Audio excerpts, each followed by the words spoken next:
Duality is an essential feature of the human mind. Our mind makes use of duality to understand the world, to make sense of it. If we had our mind not been dual, I don't think we could ever possibly describe the world around us. There would be no language, no words, no measurements, nothing. The mind is what it is because of duality. What is duality? Duality means understanding reality by means of the opposites. The human mind learns by opposites, for example, long and short, thick and thin, near and far, hot and cold, strong and weak, up and down, good and bad, beautiful and ugly, positive and negative, and so on. You cannot know long without knowing the short, thick without knowing the thin, hot without knowing the cold, and so on. The subject-object split. The fundamental duality. Your mind enables you to be a point of observation in time and space. What this basically means is that you're the central subject, and the world around you is your observing field or object. This basic duality or subject-object split gives rise to all other dualities. If somehow this basic duality disappears, an observing being allows you to understand reality, and you do that by using your mind. Opposites define each other. If there were no opposites, everything would lose its meaning. Let's say you have absolutely no idea what short means.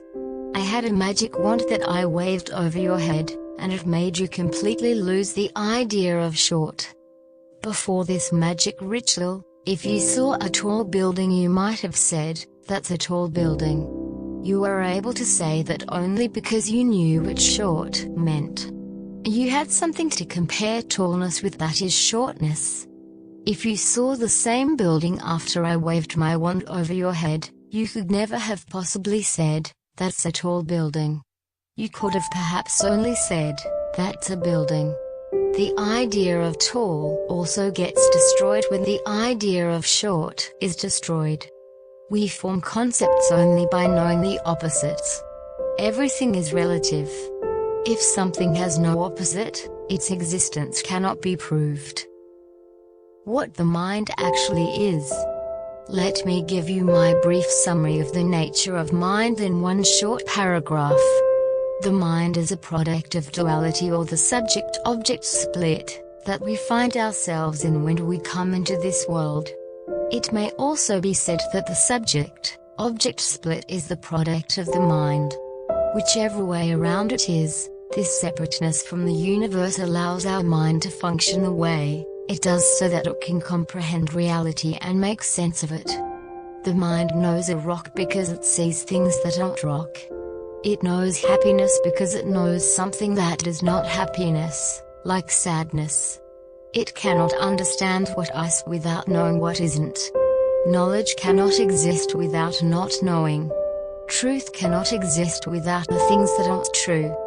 True maturity is attained when a person becomes aware of the fact that the mind understands the world by means of duality. When the person becomes aware of his dual nature, he begins to transcend it. He steps back from his mind and realizes, for the very first time, that he has the power to observe and control his own mind. He realizes that he has levels of consciousness, and the higher he climbs the ladder of awareness, the more power he exerts on his own mind. He's no longer riding the sometimes up and sometimes down waves of duality, but has now arrived at the shore wherefrom he can watch, observe, study the waves. Instead of cursing the negative, he realizes that positive cannot exist without it. He realizes that happiness loses its meaning when there's no sadness. Instead of being caught up in his emotions unconsciously, he becomes conscious of them, objectifies and understands them. Thanks for watching.